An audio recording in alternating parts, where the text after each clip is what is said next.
Ya llegó el 20 de julio, ya llegó el 20 de julio, fiesta del Cantón Mejía, fiesta de todos los chagras, fiesta de todos los chagras, del campo y de la ciudad.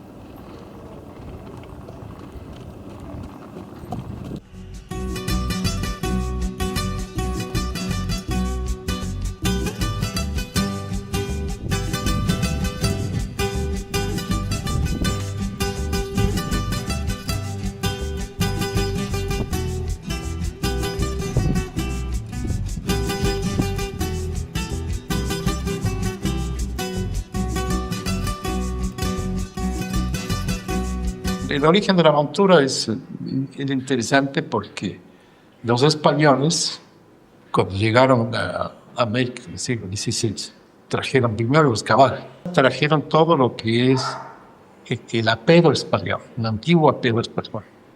Los españoles básicamente trajeron dos tipos de sillas.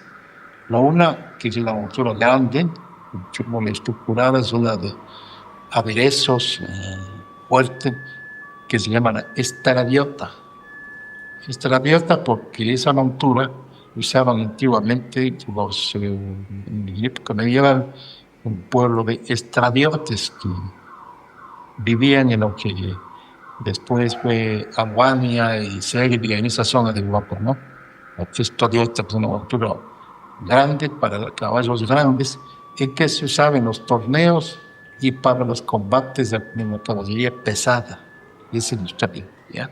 Y ese estradiota tenía pretal y tenía una especie de arretranca.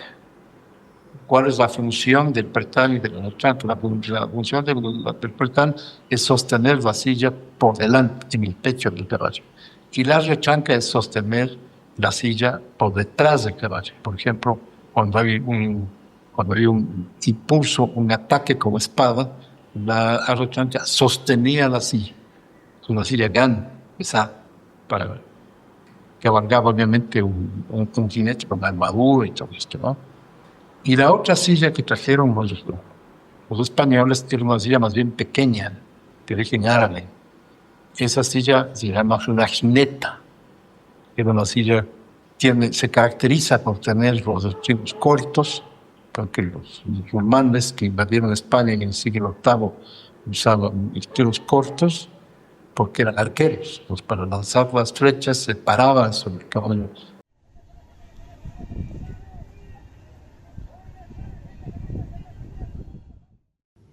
El chagro empieza a definir como un sujeto versátil, funcional en la hacienda, en el campo, porque va a adaptar la montura inglesa, española, portuguesa o de donde sea, le va a adaptar a nuestras circunstancias.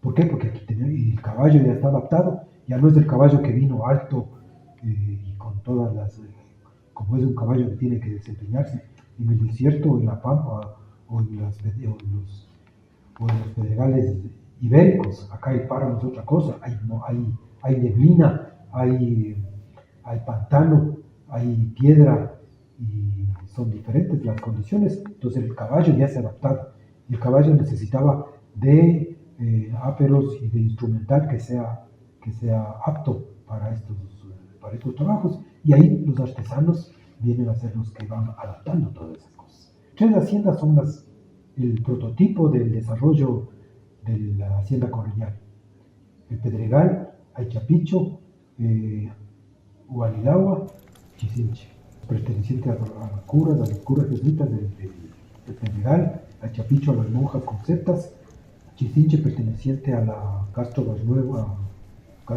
y Guzmán, y después a los marqueses de Solanda, Hualilagua de los Sandoval y después de los Lazos de la Vega, y Chisinche de los guarderas, terminaría siendo de los guarderas. Entonces estas se convierten en elementos que requieren de las artesanías de acá de Machachi, de las monturas, de de la carpintería para las haciendas, del vestido y machaches del polo, donde están los grandes artesanos que les abastecen. Y como les decía, no solo aquí, sino a Riobamba, a La Tacunga, a Cayambe, a Ibar. Y se vende montura, se vende, e inclusive vienen a buscar gente, mayordomos, administradores o apuntadores que sean de acá, porque gente que se especializó, claro que se especializaron, porque trabajaban en haciendas donde había 5.000 cabezas de ganado.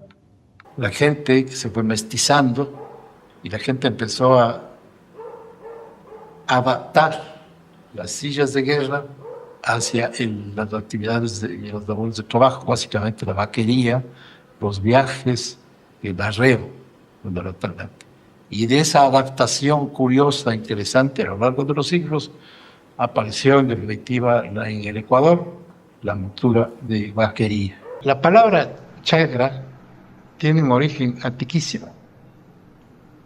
En la época del Incario había un personaje que era una especie de jefe de los cultivos en aquellos tiempos, que se llamaba el Chagra Camayuc, que era lo que después llamaron algo así como el superintendente de los cultivos. Era el gran jefe que organizaba y inspeccionaba todos los cultivos que se hacían en la época del Incario. Y ahí viene el tema, ¿por qué le dieron importancia a aquello? Porque Chagra Camayuc era una autoridad, una persona con jerarquía, con alta jerarquía, ¿verdad? Esto de alguna manera en un momento determinado se vinculó con el cultivo de maíz, ¿verdad? Y en los predios, en los terrenos que se cultiva maíz, esos terrenos se le denominan chacras, ¿no es cierto? De esa especie de derivación idiomática viene esto de chacarero, y de chacarero viene la palabra chagra, que es hombre de campo de a caballo. Eso quiere decir chagra. Y también a chagra, sobre todo en las zonas urbanas, ya que no conocen mucho el campo, se empezó a denominar chagra a la persona provinciana. Porque de 1983 hacia atrás, el chagra es una connotación de desprecio, de vejamen, algo marginal, de marginación. Porque llamar a una persona chagra era de un sentido despectivo, por eso era lo usual es chagra, borracho, chagra, ignorante, chagra, vago, de todo.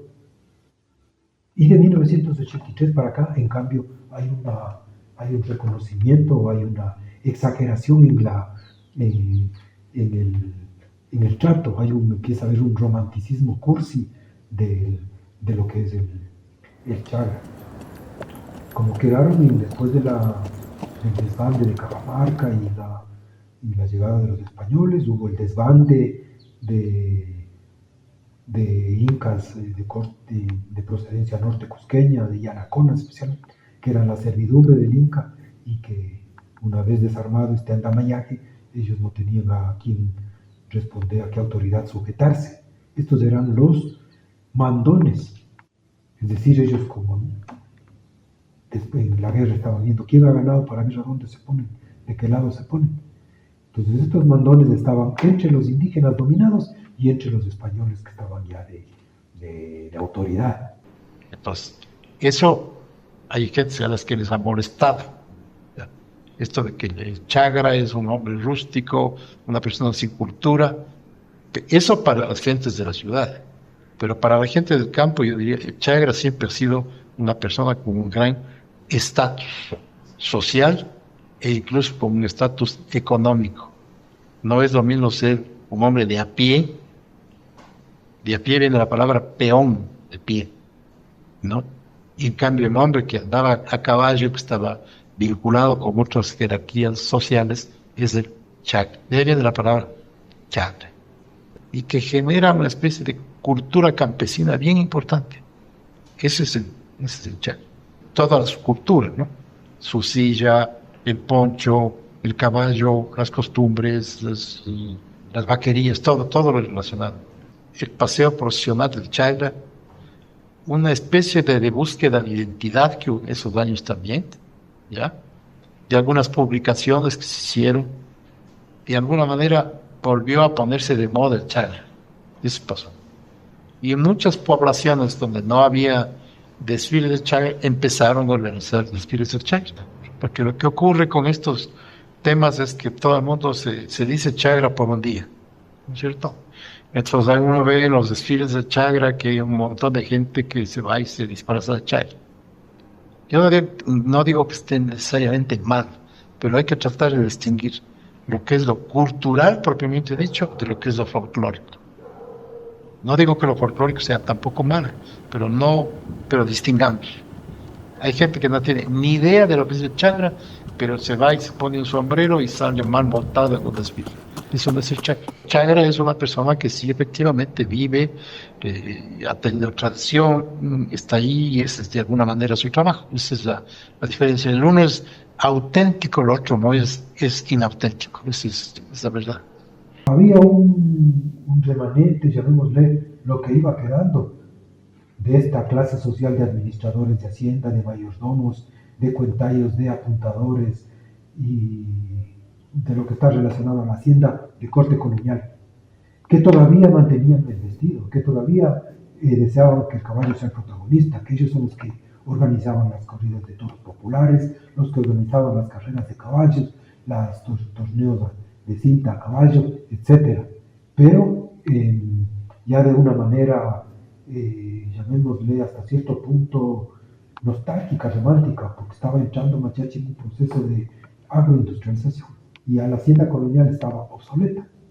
Ya prácticamente el Chagra estaba quedando, y como será, estaba quedando solo los elementos básicos y los recuerdos, porque ya viene el tractor, ya viene el ordeño mecánico, y ya no se va a necesitar de mucha de la mano de obra que era antiguamente la hacienda colonial.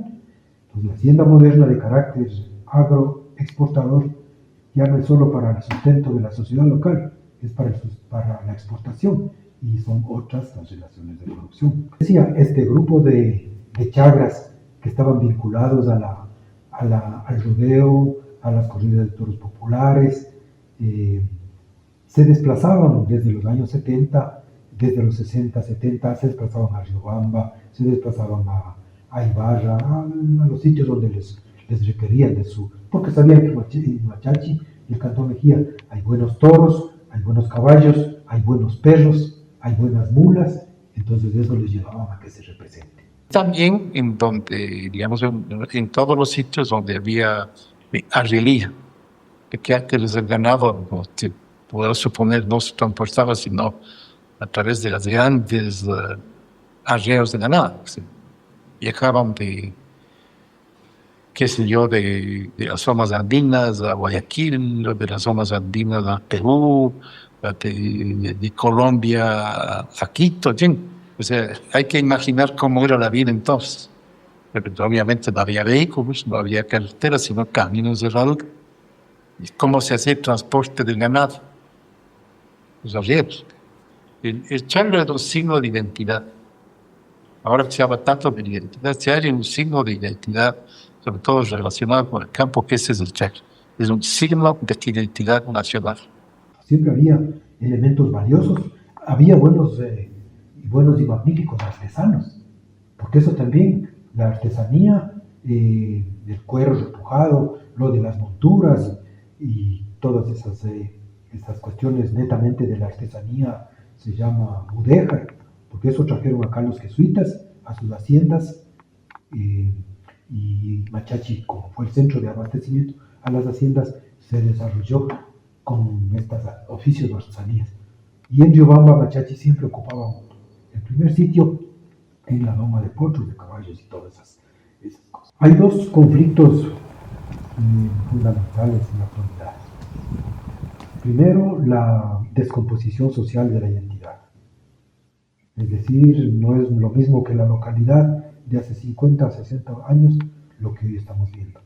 Hay una migración intrarregional, hay migración inclusive extranjera, tenemos un proceso de industrialización y de mecanización del agro que ha producido cambios en la sociedad.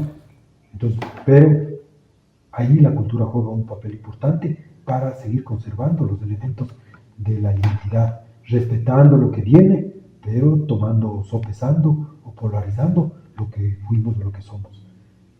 Y la segunda, si una de las cosas lógicas del existir del Chagra o el proceso de desarrollo de este estrato social es el medio ambiente, el páramo, el bosque altoandino, la franja periglaciar. Si afectamos y transformamos desmedidamente, si abusamos de estos recursos, estamos yéndonos en contra también de este proceso, si ya vamos ahí hablando de la construcción cultural de los Chagra.